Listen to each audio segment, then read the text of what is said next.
Le 25 décembre 1991, le drapeau rouge est descendu d'un toit du Kremlin pour être remplacé par le drapeau russe.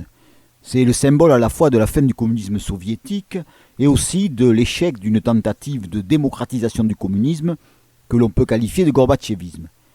On peut donc considérer la date de 1991 comme le symbole de la fin d'un cycle commencé en 1848 avec la publication du manifeste communiste par Marx et Engels. Avant de commencer cette émission, deux préalables. Mon rôle n'est pas de juger ce qui s'est passé, mais de le décrire le plus objectivement possible. Deuxième point, le communisme peut être illustré par un personnage littéraire, le Dr Jekyll et Mr Hyde de Robert Louis Stevenson. Le Dr Jekyll, ce sont les actions pour changer la société, la rendre plus juste, c'est le courage, ce sont les sacrifices. Mr Hyde, c'est la violence exercée sur les consciences et les hommes. En somme, cette émission est dédiée aux communistes exilés, emprisonnés, torturés, déportés, exécutés.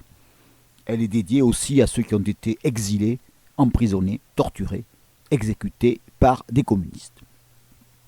Alors l'effondrement que nous avons connu en 1991 a été inattendu. Pour ma génération, celle qui est née après la guerre, l'effondrement du communisme et le retour au capitalisme n'avaient pas été sérieusement envisagés dans les années 60-70. L'URSS semblait avoir l'éternité devant elle. D'ailleurs, l'écrivain russe Zinoviev pensait même qu'un homme nouveau, incapable de remettre le système en cause, était né en URSS, l'Homo soviéticus. Les questions que se posaient les intellectuels à l'époque étaient alors comment analyser la transition du capitalisme au socialisme? Pouvait-on imaginer une convergence des systèmes? Cependant, quelques intellectuels avaient tiré des signaux d'alarme dans les années 70. Andreïa Malrich avait écrit en 1970 « L'URSS survivra-t-elle en 1984 ?» Emmanuel Todd, en 1976, dans son livre « La chute finale », avait pensé que le système s'effondrerait. Hélène Carrère d'Ancos, elle en 1978, dans l'Empire éclaté, voyait la fin du système communiste dans la dissidence possible des républiques musulmanes. La difficulté intellectuelle à envisager cet effondrement était due à une fascination du communisme sur une grande partie de l'intelligentsia, en particulier française. Alors on peut se demander à quoi était due cette fascination. Alors plusieurs raisons. Le communisme a été l'espoir pour des millions et des millions de gens de la disparition de siècles et de siècles d'oppression. C'était l'ambition de créer un homme nouveau, c'était une promesse d'un paradis sur terre. Le paradis communiste, c'était l'égalité, la libération du travail, la disparition de l'État, enfin tout le contraire du monde réel. Le communisme était une forme de religion. D'ailleurs, il faut noter que les pays occidentaux les plus marqués par le communisme ont été la France et l'Italie, qui étaient de tradition catholique. Les enfants de Torres et de Jeannette Vergès s'appelaient d'ailleurs Pierre-Paul et Jean. Des millions de gens se sont battus pour cet idéal en faisant preuve de qualité exceptionnelle, de courage et d'esprit de sacrifice. Le marxisme avait un aspect scientifique. Il expliquait le passé, le présent, le futur. Il donnait confiance dans la possibilité d'une raison organisatrice du monde. Sartre pouvait dire dans les années 60, le marxisme est l'horizon indépassable de notre époque. Les communistes avaient mené aussi des luttes. La lutte contre le fascisme, contre le franquisme. C'est les communistes soviétiques qui avaient gagné la bataille de Stalingrad. Les communistes avaient été au premier plan de la résistance en France, et les otages qui étaient fusillés durant l'occupation étaient d'abord les communistes. Les communistes avaient défendu les revendications ouvrières. Ils avaient lutté pour le pacifisme avec l'appel de Stockholm. Ils étaient dans des positions anticolonialistes, anti-impérialistes. Et puis il faut dire que les propositions politiques alternatives au communisme étaient peu enthousiasmantes. La démocratie parlementaire ou la social-démocratie. La crise du capitalisme donnait raison au communisme. Les inégalités sociales s'accentuaient. Il y avait des crises périodiques. Si on comparait la croissance des États-Unis et de l'URSS dans les années 30, l'URSS l'emportait nettement. Le communisme avait pour lui l'image d'une économie rationalisée, sans crise, sans chômage, avec une plus grande égalité et une montée de la gratuité. Et puis il y avait les réussites objectives des pays communistes dans les années 50, en matière d'emploi, de santé, d'éducation et de droits des femmes. Mao Tse-tung pouvait dire dans les années 60 « le vent d'Est l'emporte sur le vent d'Ouest. En 1961, Youri Gagarin était le premier homme à tourner autour de la Terre.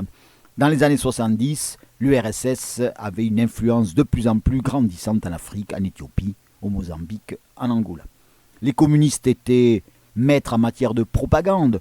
On voyait sur les actualités des peuples enthousiastes pour la manifestation du 1er mai. Les congrès des partis communistes étaient unanimes. Il y avait toute une rhétorique sur le pouvoir du prolétariat. Et puis il y avait la foi du militant qui croyait à l'avenir radieux et qui faisait preuve d'abnégation, qui était à la recherche de fraternité et qui était plein d'amour pour les dirigeants.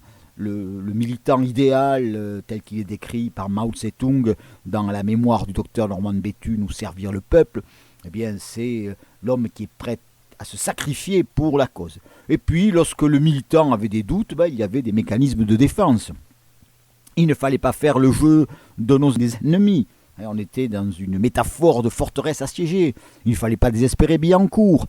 Il y avait la théorie de la bavure. Lors du procès Kravchenko, Dominique De Santi, qui était journaliste, face au témoignage de Margaret Buber-Neumann, revient ébranlée. Elle va voir son directeur à l'Humanité, elle lui dit mais j'ai des doutes. Et le directeur de l'Humanité lui dit mais non, attends, c'est une bavure. Tu vas pas renoncer à l'émancipation mondiale du prolétariat pour probablement une erreur. Et puis il y avait toujours la théorie du bébé avec l'eau du bain. Il ne faut pas rejeter le communisme parce qu'il y a eu quelques déviations. Et puis il y avait la théorie de l'omelette. L'omelette, on ne fait pas d'omelette sans casser des œufs. Mais cette fascination finit par disparaître. À Prague, il y a une statue qui représente l'évolution du communisme. C'est une statue qui se désagrège. C'est-à-dire on voit un corps humain et puis petit à petit, les membres disparaissent et à la fin il ne reste plus rien.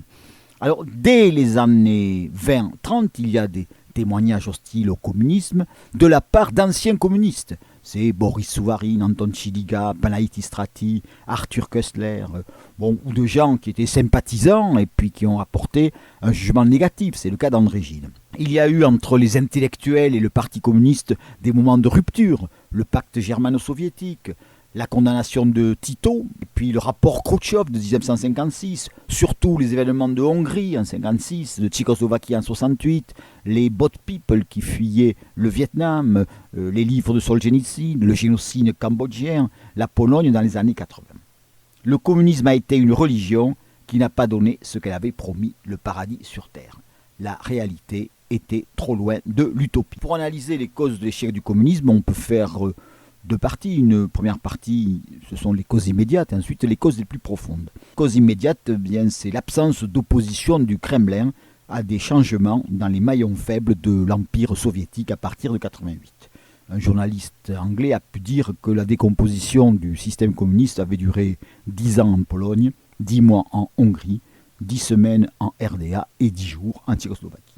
En 1985, c'est Gorbatchev qui est désigné comme secrétaire général du Parti communiste d'Union soviétique et en 1988, il décide de l'évacuation de l'Afghanistan.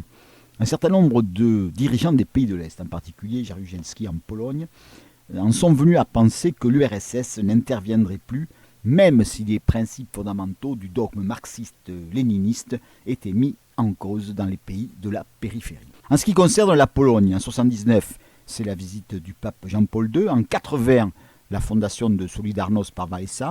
En 1981, le coup d'État de Jaruzelski. Et le 31 août 1988, c'est la rencontre entre Solidarność et le Parti communiste. Et le 5 avril 1989, ce sont des accords entre les deux partis. Le 14 juin 1989, ce sont des élections à moitié libres en Pologne. Et le 18 août 1989, Mazowiecki, non communiste, devient Premier ministre.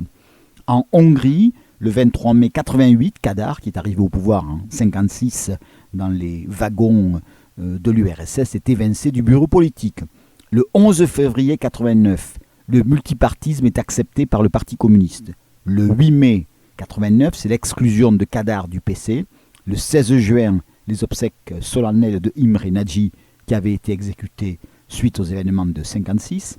Le 6 juillet, c'est le décès de Kadar. Le 14 août, il y a un pique-nique dans la ville de Sopron et le rideau de fer s'ouvre. Et le 11 septembre, c'est l'ouverture définitive du rideau de fer. Il y a une fuite d'eau dans le circuit. La Tchécoslovaquie, le 17 décembre 87, Husak, qui est arrivé au pouvoir suite aux événements de 68, est écarté de la direction du parti. Le 15 janvier 89, il y a une manifestation en hommage à Jan Palach qui s'était immolé en 68. Le 21 février, Václav Havel est en prison. Le 17-18 novembre, il y a des manifestations. Le 29 décembre, Václav Havel est président élu à l'unanimité par l'Assemblée nationale qui est composée de communistes. En RDA, c'est le 9 novembre 89 que le mur tombe. Gorbatchev déclare en 87 « Camarades, nous sommes en droit de dire que nous avons réglé le problème des nationalités. L'amitié des peuples soviétiques est une des plus grandes conquêtes d'octobre. Elle est un des principaux piliers de la puissance et de la solidité de l'URSS. » Et pourtant, le 17-12-86 à Alma-Ata, au Kazakhstan, ce sont des émeutes avec comme mot d'ordre le Kazakhstan au Kazakh. Le 18 février 88 à Erevan, ce sont des manifestations avec comme slogan « Un peuple, une république ». Le 9 avril 89 à Tbilissi, il y a des manifestations avec une vingtaine de morts. Et en 90-91 se forment des fronts populaires qui font des déclarations de souveraineté et qui aboutissent à l'indépendance, le tout commençant par la Lituanie et finissant par la Lettonie. En décembre 91, Gorbatchev quitte le pouvoir. Le système communiste a échoué pour deux raisons, l'échec économique et l'échec politique. Mais l'échec économique a été déterminant. Si le communisme avait bien fonctionné sur le plan économique, eh bien, il aurait perduré. On savait que le système soviétique ne fonctionnait pas très bien parce qu'il y avait beaucoup d'histoires anti-soviétiques qui circulaient à la fois en URSS et dans le bloc de l'Est. Et à l'époque, on pouvait être condamné à 8 ans de prison pour propagande anti-soviétique. On pouvait être même condamné à la prison si on avait souri de manière anti-soviétique en écoutant une histoire anti-soviétique.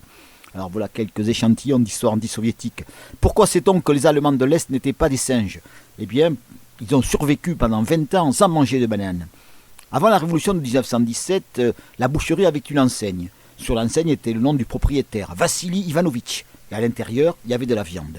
Depuis la révolution de 1917, il n'y a plus d'enseigne sur la vitrine. Il y a marqué viande.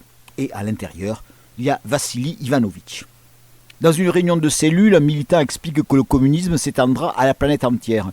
Un agriculteur lève la main et demande « Camarades, quand tous les pays du monde seront communistes, à qui achèterons-nous du blé ?»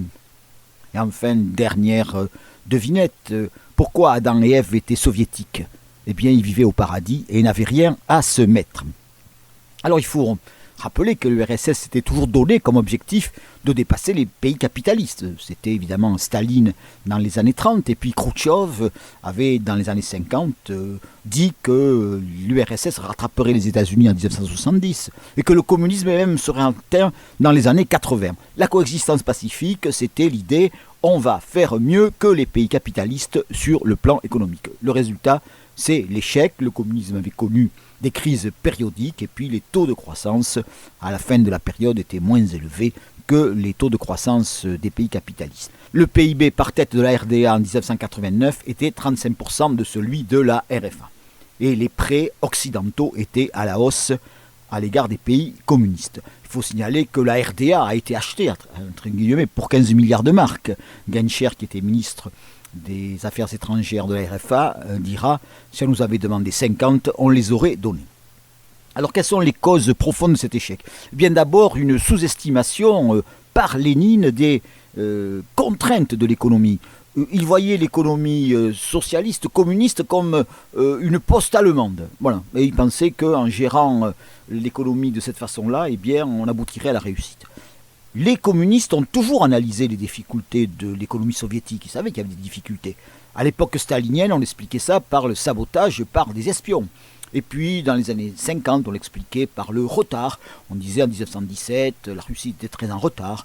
Et puis, on l'expliquait par les effets des guerres, la guerre civile et puis la guerre de 39-45. Et puis, les communistes disaient, il y a des crises dans le système, mais ce n'est pas des crises de système. Et puis, même à la fin des années 80, les communistes disaient que le reflet de... C'était la crise capitaliste qui finissait par avoir des effets sur le communisme. Donc c'est toujours le capitalisme qui était responsable. En tout cas, la productivité a toujours été faible. C'était le leitmotiv des secrétaires généraux du Parti communiste dans les rapports au Congrès. Alors pour certains, d'ailleurs, c'était la preuve du socialisme. Un directeur d'entreprise témoignait à l'URSS en disant « Ici, les travailleurs flemmards comme nulle part ailleurs, on ne peut pas les renvoyer. » Alors, il y avait aussi une bureaucratisation avec la planification centralisée, les décisions étaient lourdes à prendre, il n'y avait pas d'intéressement aux résultats de l'entreprise, les innovations étaient très difficiles, il y avait un développement du marché noir et de la corruption. Pour les économistes libéraux, ils pensaient que le système planifié ne permettait pas le calcul économique, c'est-à-dire l'efficacité de la combinaison des facteurs de production.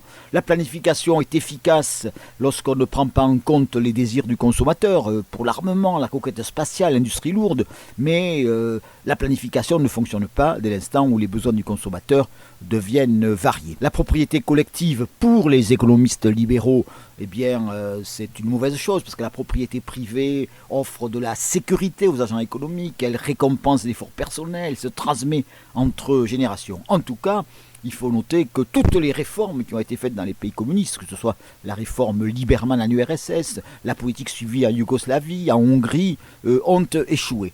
Et en somme, on pourrait dire que le capitalisme, c'était l'exploitation de l'homme par l'homme, et le communisme, c'était le contraire. Comme on dira dans les pays de l'Est, le communisme a été le chemin le plus long et le plus douloureux pour passer du capitalisme au capitalisme. Et une petite histoire pour expliquer l'évolution de l'économie soviétique. Nous sommes en 1917, un train roule et traverse l'URSS. Brusquement, il s'arrête. Le mécanicien affolé accourt dans un wagon. « Camarade Vladimir Ilitch Lénine, les Blancs ont coupé la voie ferrée. Le train ne peut plus avancer. Qu'allons-nous faire ?» Lénine garde son sang-froid, retrousse les manches. « Allons, camarades, tous au travail. Armons-nous de pelles et de pioches et reconstruisons tous ensemble la voie ferrée, que les Blancs sachent que nous ne nous laisserons pas faire. » Chacun s'outille, se met au travail et peu à peu le train repart. Quelques années plus tard, le train roule et s'arrête de nouveau loin de toute gare. Le mécanicien blême accourt. Camarade Joseph Staline, la voie ferrée est coupée. Les contre-révolutionnaires sont passés par là. Que faire ? Staline n'hésite pas. Il y a des traîtres parmi nous, que l'on fusille sur le champ la moitié des passagers. Quant aux autres, qu'on leur passe la chemise rayée et qu'ils se mettent au travail jusqu'à ce que la voie ferrée soit reconstruite. Peu importe les moyens. Ainsi fait-on sur le champ. Quelques années plus tard, le train s'arrête de nouveau. Le mécanicien va voir le camarade Nikita Khrouchtchev. Camarades, les ennemis de la révolution ne sont pas tous morts. La voie est à nouveau sabotée. Nous ne pouvons poursuivre notre route. Ce n'est rien, camarade mécanicien. Prenons les rails qui se trouvent derrière nous, reposons-les devant, et ainsi de suite. Nous pourrons avancer quand même.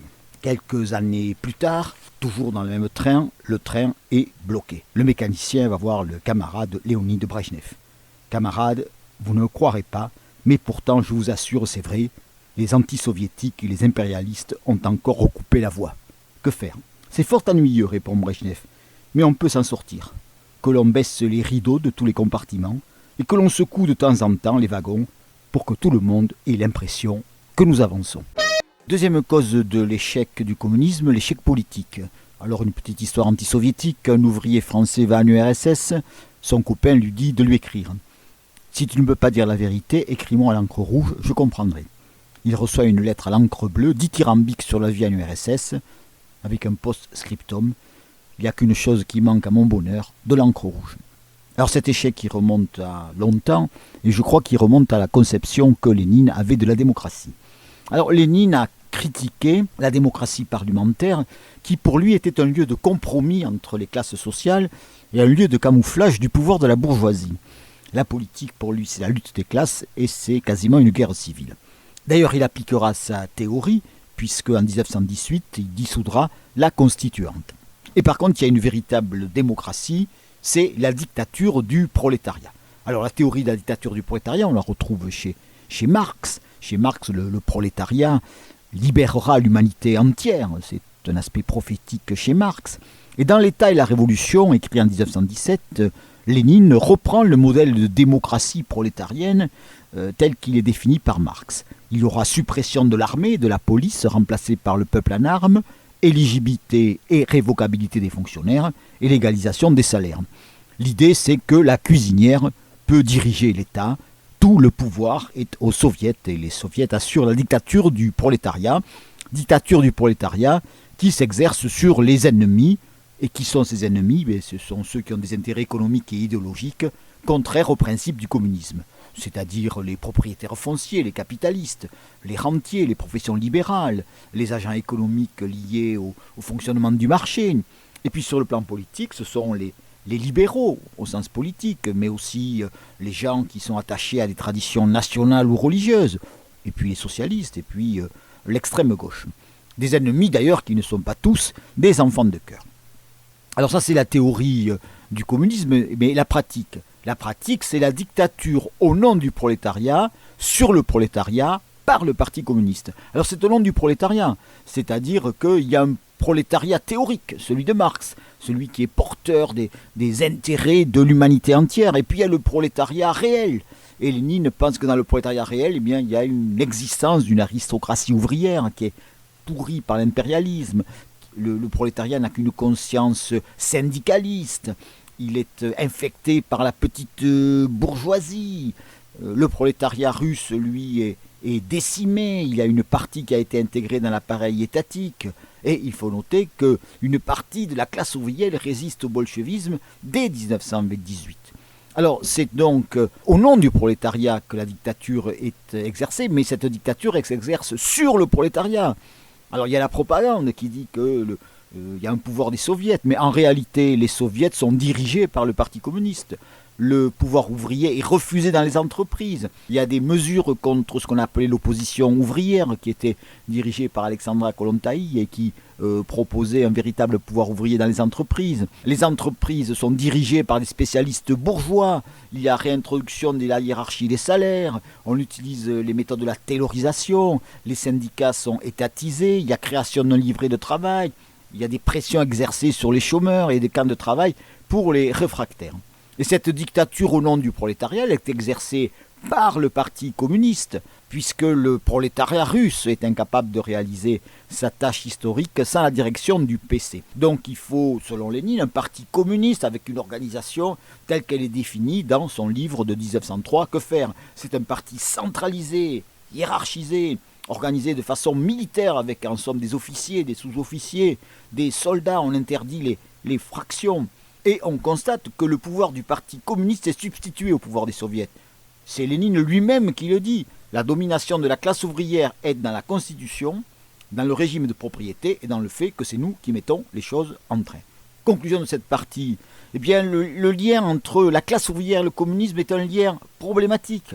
En Europe du Nord et aux États-Unis, le communisme est resté faible auprès de la classe ouvrière. Une grande partie de la classe ouvrière française n'a jamais été communiste. La révolution d'octobre, telle qu'elle est décrite par Eisenstein dans Octobre, est un mythe. En réalité, 5% des ouvriers et des soldats ont été impliqués dans la révolution. C'est lui, Trotsky, qui le dit lui-même. Il n'y a pas eu de grève massive. En fait, la révolution d'octobre, c'est un coup d'État réalisé par des bolcheviks, plus l'action des soldats, essentiellement d'origine paysanne, c'est l'aboutissement d'un processus de décomposition des rapports socio-hiérarchiques. Les paysans n'obéissaient plus aux propriétaires fonciers, les ouvriers aux patrons, les soldats aux officiers. Le mot d'ordre sur la terre à ceux qui la travaillent, la paix et la fin de l'impérialisme russe ont entraîné les masses derrière le parti bolchevique. On voit qu'il ne s'agit en rien du schéma de la révolution tel qu'il était envisagé par Marx. Alors, au-delà de la rhétorique communiste, il n'y a pas eu de soutien réel de la classe ouvrière au Parti communiste en URSS. Ce n'est pas parce que des ouvriers accèdent à des positions de pouvoir que la classe ouvrière est au pouvoir. Les relations entre le PC et la classe ouvrière sont, me semble-t-il, du même ordre que les relations entre le pape et Dieu. Le pape est représentant de Dieu sur la terre, le Parti communiste est le représentant de la classe ouvrière. On n'est pas tenu d'y croire. Ensuite, les rapports avec la paysannerie. Eh bien, en Russie, ce que l'on constate, c'est l'absence de soutien de la paysannerie au Parti communiste. En 1917, le prolétariat représente 3% de la population, la paysannerie 85%. Le Parti communiste est très peu implanté. Si les paysans apportent leur soutien au Parti communiste en 1917, c'est sur les mots d'ordre du Parti communiste de l'époque, c'est-à-dire la terre plus la paix. D'ailleurs, dans les campagnes, il y a des slogans bizarres du genre « Vive les bolcheviks, abat les communistes ». Alors Lénine a une illusion de la lutte des classes à la campagne. Il pense que dans un premier temps, il y a une révolution démocratique, et puis dans une deuxième étape, on va assister dans les campagnes à un développement de la lutte des classes entre les paysans pauvres et les autres. C'est pour ça qu'en juin 1918, il propose la création de soviets de paysans pauvres. Et en octobre 1918, dans son livre La Révolution et le Renégat Kautsky, il explique que l'édification socialiste à la campagne devient possible et nécessaire. Donc il fait preuve de volontarisme. Et puis c'est un échec. Les soviets sont inexistants ou dirigés par des bolcheviks. Les structures collectives qui ont été mises en place fonctionnent mal. Et fin 1918, la formation des soviets des paysans pauvres est abandonnée. Lénine a surestimé la lutte des classes à la campagne entre les paysans pauvres et les paysans riches. Et il hésite ensuite. En mars 19, il dit « La violence à l'égard de la paysannerie moyenne est des plus nuisibles ». Et le problème est posé.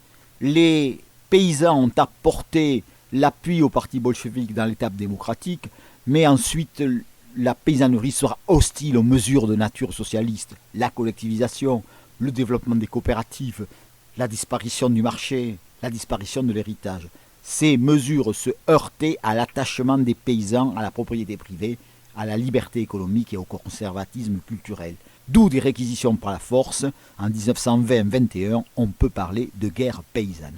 Le Parti communiste d'Union soviétique ne pouvait avoir un soutien de masse spontané dans la paysannerie qui représentait la majorité de la population.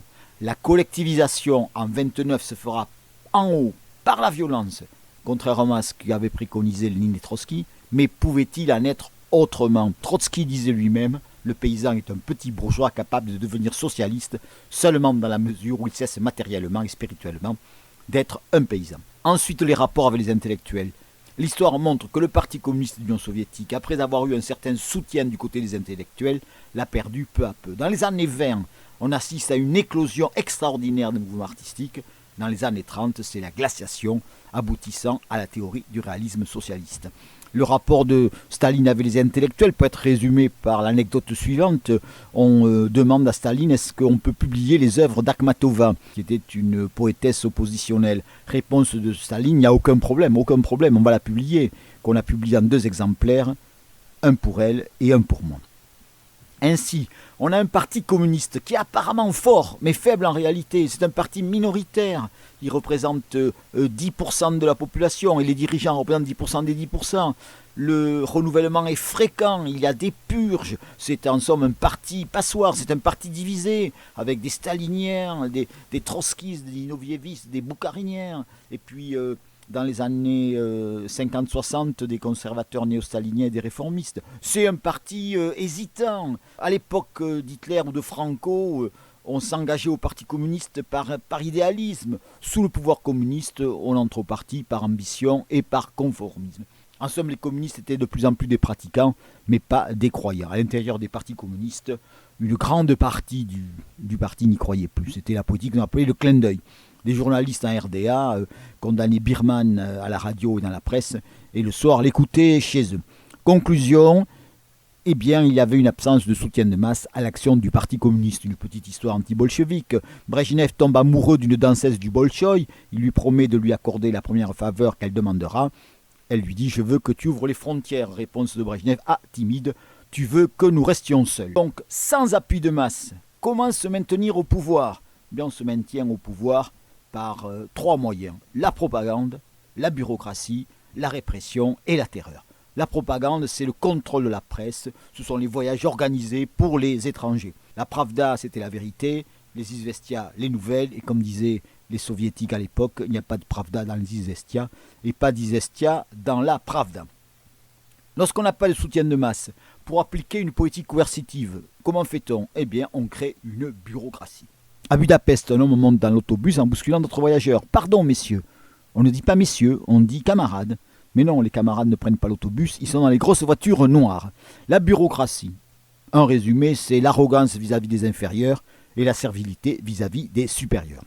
Dans le système communiste, il y avait existence de catégories dirigeantes ayant des privilèges par rapport au reste de la population, des salaires, des logements, des magasins spéciaux, la possibilité de se déplacer, c'est ce qu'on appelait la nomenclatura. Lénine était inquiet de la bureaucratisation et il attribuait cette bureaucratisation aux mentalités au retard économique. Et Pour lutter contre, qu'est-ce qu'il a envisagé? Eh bien, une organisation, l'inspection ouvrière et paysanne, qui était dirigée par Staline. C'est-à-dire que le bon militant, conscient, honnête, dévoué, héroïque, épurera celui qui ne l'est pas. Staline, le plus grand des bureaucrates, tiendra un discours permanent sur les dangers de la bureaucratie. Dans le texte Le vertige du succès, il explique que les difficultés de la collectivisation sont dues à la bureaucratie. Une des justifications des épurations des années 30 est la lutte contre la bureaucratie. Staline se présente comme luttant contre la bureaucratie en faveur du peuple. Nous imaginions que le bureaucratisme des institutions serait détruit et que nous parviendrons en un temps relativement court à transformer l'État en association de travailleurs. Mais la réalité nous a montré que c'était là un idéal dont nous étions bien loin. Alors les conséquences politiques de la bureaucratisation, eh bien, c'est qu'en démocratie, il y a des manifestations, on négocie, il y a des élections. Dans le communisme, il n'y a pas de mécanisme institutionnel pour surmonter les crises et même pour renouveler les dirigeants. Les dirigeants meurent dans leur lit, Staline, Brejnev, où ils sont débarqués par des coups d'État au sein du Parti communiste, genre le départ de Khrouchtchev ou de Kadar. Le résultat de la lutte contre la bureaucratie, eh bien, ça a été l'échec. Le communisme est bureaucratique par essence. Les seuls moyens de lutter contre la bureaucratie, c'est la démocratie et le marché. Or, ce sont les deux moyens refusés par les marxistes-léninistes. Lutter contre la bureaucratie, dans le cas du marxisme-léninisme, c'est labourer la mer. Dernier moyen pour se maintenir au pouvoir lorsqu'on n'a pas un appui de masse, eh bien, c'est la répression et la terreur. Quelques histoires. Pavel est accueilli par un chef de camp de travail. Il lui demande « Pour combien de temps as-tu été condamné ?» Il dit « 15 ans. » Qu'est-ce que tu as fait pour prendre 15 ans? Rien. Menteur, tu as fait quelque chose, parce que pour rien, on donne 10 ans. Dans un autre camp, 3 prisonniers. Le premier dit « Moi, je suis là depuis 48, parce que j'ai écrit un article contre Sacha Alexandrov. » Le deuxième dit « Moi, j'ai pris 10 ans de rééducation en 50 pour un article qui faisait l'éloge de Sacha Alexandrov. » Et le troisième dit « Je suis Sacha Alexandrov. » Mayakovsky s'est suicidé. Quels furent ses derniers mots? Ne tirez pas, camarade. Staline est un jour avec un officier du KGB et tout d'un coup il lui dit « Je ne sais plus qui c'est qui a écrit Eugène Onegin ». Le lendemain, l'officier du KGB revient et lui dit « Je sais qui c'est qui a écrit Eugène Onegin, c'est Zinoviev, il a tout avoué ». Staline est à un congrès du Parti communiste, on entend un éternuement, il demande au premier rang « Qui a éternué ?» Personne ne répond, premier rang fusillé. Deuxième rang, qui c'est qui a éternué? Personne ne répond, deuxième rang fusillé. Troisième rang, un militant lève la main et dit « C'est moi, camarade Staline ». Et Staline lui dit « À tes souhaits, camarade ». La terreur a été créée par Lénine et Trotsky. Lénine disait « Comment peut-on faire une révolution sans peloton d'exécution ?» Trotsky, nous devons mettre fin une fois pour toutes au bavardage papiste et quaker sur le caractère sacré de la vie humaine. La politique de terreur léniniste, on la retrouve dans son télégramme du 9 août 1918, introduire la terreur de masse, fusiller ou déporter les centaines de prostituées qui font boire les soldats, tous les ex-officiers, déporter les mencheviks et les autres éléments suspects. En une année de pouvoir, il y a eu 15 000 exécutions politiques. Il faut signaler que sous le tsarisme de 1825 à 1917, il y en a eu 6 321. Alors évidemment, il y a le contexte, avec un contexte très violent, au 19e et au début du 20e siècle, la colonisation, la Commune de Paris, les guerres civiles, la guerre de 14-18, la terreur blanche. Mais les bolcheviks ont utilisé la terreur comme moyen de gouvernement sans essayer de l'atténuer. Les exécutions politiques entre 21 et 53 sont aux alentours de 800 000, 1 million. On estime qu'il y a 800 000 personnes qui sont mortes au goulag, 1,5 million suite aux déportations, et la famine a causé 11 millions de victimes. Sous le post-stalinisme, la terreur sera plus douce, non sanglante, sélective, avec des interdits professionnels, des hôpitaux psychiatriques, des expulsions. Mais en même temps, par exemple, Rudolf Barrault, dans sa cellule, sera irradié de façon à ce qu'il meure quelques années plus tard du cancer. Alors Staline, Mao, Pol Pot, c'est des millions de victimes. On peut chipoter sur le nombre, mais ça fait des millions. La terreur était indispensable au fonctionnement du système. La preuve, c'est la fin de la RDA. En 89, lorsque les policiers, la Stasi, les gardes frontières ne font pas leur travail, eh bien c'est la fin du régime. On retrouve l'analyse de Montesquieu, l'analyse de la tyrannie. La tyrannie, elle fonctionne parce que les gens ont peur. Pour terminer sur le système politique, les piliers du système léniniste construit peu à peu dans la pratique étaient les suivants.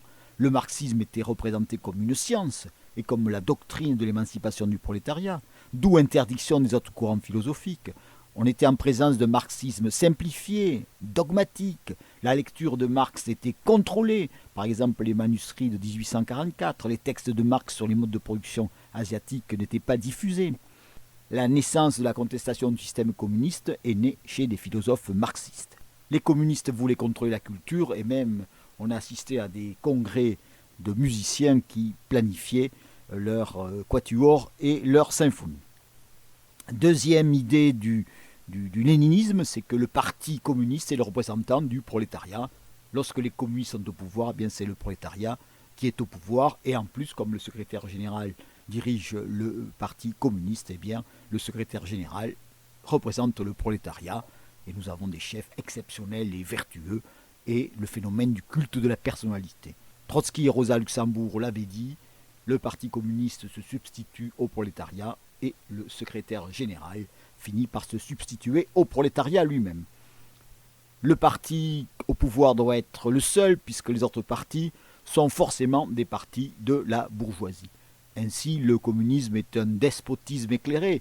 Des sociologues ont parlé de la RDA comme un jardin d'enfants autoritaire. On voit dans l'histoire que le pouvoir corrompt et que le pouvoir absolu corrompt absolument. Le Parti communiste était une organisation centralisée de type militaire et les syndicats étaient des courroies de transmission. Après la mort de Staline, on a assisté à des tentatives de réforme en URSS avec Khrouchtchev et Brejnev. On représentait le stalinisme comme une déviation, on préconisait le retour à des normes léninistes, on offrait des garanties pour les dirigeants écartés, d'ailleurs Khrouchtchev en bénéficiera. En somme, on avait un passage du militant fanatique ou terrorisé au gestionnaire obéissant. Gorbatchev qualifiera cette période de régime de stagnation. Quant aux pays de l'Est, eh bien, il y a eu les tentatives des staliniens nationalistes, comme en Roumanie avec George Udeș et Ceausescu, en Chine avec Mao, en Albanie avec Hoxha. Il y a eu la tentative yougoslave où, dans le cadre de dictature politique, il y avait des réformes économiques, l'autogestion, l'introduction de mécanismes du marché, avec au bout l'échec. Il y avait aussi la Pologne, après le départ de Beyrouth, Chab était arrivé au pouvoir, et puis en 1956, Gomulka, et Gomulka avait préconisé la décollectivisation, la liberté religieuse, les réformes économiques, l'existence du petit commerce, les conseils ouvriers. Tout ça aboutira aux événements de 70 avec des 27 morts à Gdansk, 27 morts officiels, et l'arrivée au pouvoir de Gierek qui proposera le développement économique et qui aboutira aussi à l'échec et avec l'apparition en 80 du syndicat Solidarność. On pourrait faire aussi l'analyse de l'échec de la Hongrie avec Imre Nagy, et lui-même écarté du pouvoir et exécuté, et Kadar qui prend le pouvoir, qui essaie des réformes, qui échoue. En Tchécoslovaquie, c'est Dubček qui remplace Novotny, et ensuite qui est renversé par Ušák, et Ušák lance des réformes qui ont également échoué. Donc tous les réformateurs communistes post-staliniens ont échoué, mais cela était dû à la pression du grand. Là où les choses ont changé, c'est que la réforme est venue du centre du système avec Gorbatchev. Lorsqu'on demandera à Gorbatchev quelle est la différence entre ce qu'il préconise et les mesures prises par le printemps de Prague en 68, il répondra 20 ans. Et donc Gorbatchev propose la liberté culturelle avec la glasnost, le pluralisme au sein du parti, la liberté économique. Il avait pour objectif un système communiste avec hégémonie librement acceptée du Parti communiste d'Union soviétique. Pour Gorbatchev, le peuple ferait confiance aux communistes parce qu'il y avait des acquis du communisme que le peuple voudrait conserver. Donc sa stratégie visait à sauver le communisme, d'où la méfiance d'ailleurs de Thatcher qui ne voulait pas l'aider. Eh bien, le multipartisme aboutira à la victoire d'Eltsine, à l'abandon du pouvoir pour Gorbatchev, à la fin du régime et à la restauration d'un système capitaliste. Alors, bon, je crois que Gorbatchev avait quelques illusions sur la solidité des régimes communistes, illusions qui étaient partagées d'ailleurs par les eurocommunistes dans les années 70.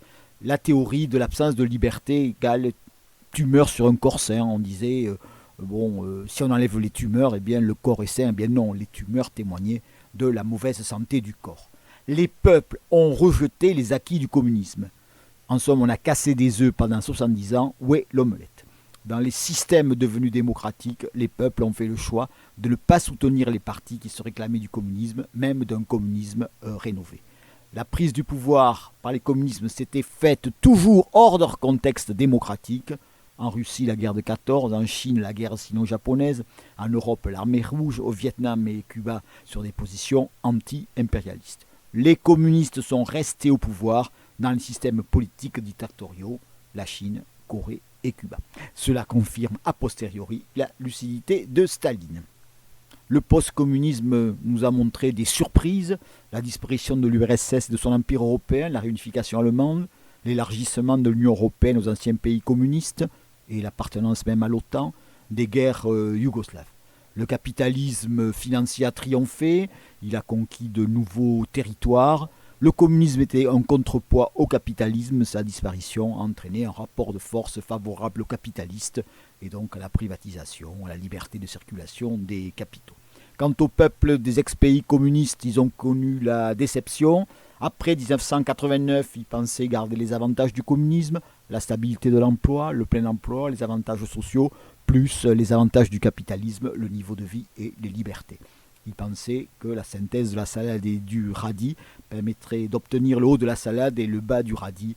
On a eu le bas de la salade et le haut du radis. Les lendemains ont déchanté. Quant aux communistes, ils se sont reconvertis. Il y a des communistes toujours au pouvoir, en Corée du Nord, à Cuba, en Chine, mais ils se sont reconvertis dans des économies de type capitaliste, sauf la Corée du Nord et encore Cuba. Des communistes se sont reconvertis en dictateurs élus dans des conditions plus ou moins démocratiques. C'est par exemple le cas de Poutine en Russie, qui est ex-colonel du KGB et qui a créé un système politique de pseudo-multipartisme avec des médias contrôlés, un capitalisme mafieux, et qui nous apprend que Staline était un manager efficace. C'est ce que l'on a connu aussi dans les ex-républiques soviétiques musulmanes. Il y a des communistes qui se sont adaptés aux nouvelles démocraties parlementaires dans les anciens pays communistes, avec l'état de droit, le pluralisme, les élections. Ils se sont adaptés au charme des régimes parlementaires et au capitalisme sur le mode anglo-saxon. Beaucoup se sont reconvertis en partis sociaux démocrates. Et puis il y a quelques communistes, des nostalgiques, qui ont refusé de s'aligner. Et puis les communistes affaiblis, c'est le cas du Parti communiste français, espagnol et italien.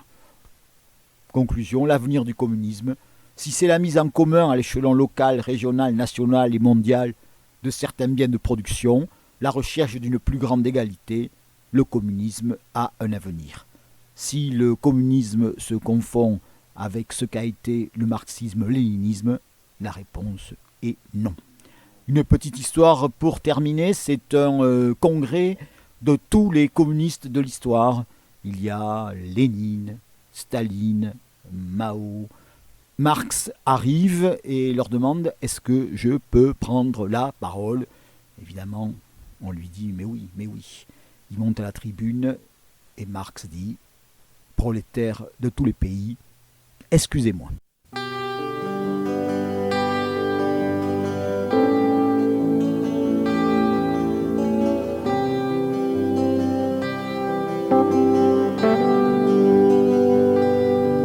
C'est un rêve ancien, tant de fois mutilé, tant de fois survivant au coup du monde et du temps. Freedom, love, happiness, amour, bonheur, bonheur et liberté. Freedom, love, happiness, que de mensonges, en vos noms que de mensonges, mais c'est plus sûr que des milliards de gens se lèvent chaque matin avec l'espoir lointain du freedom, love, happiness, amour, bonheur, bonheur et liberté. Ça empêche d'y voir clair, ça empêche d'entendre et de penser. Mais attends, reste encore un moment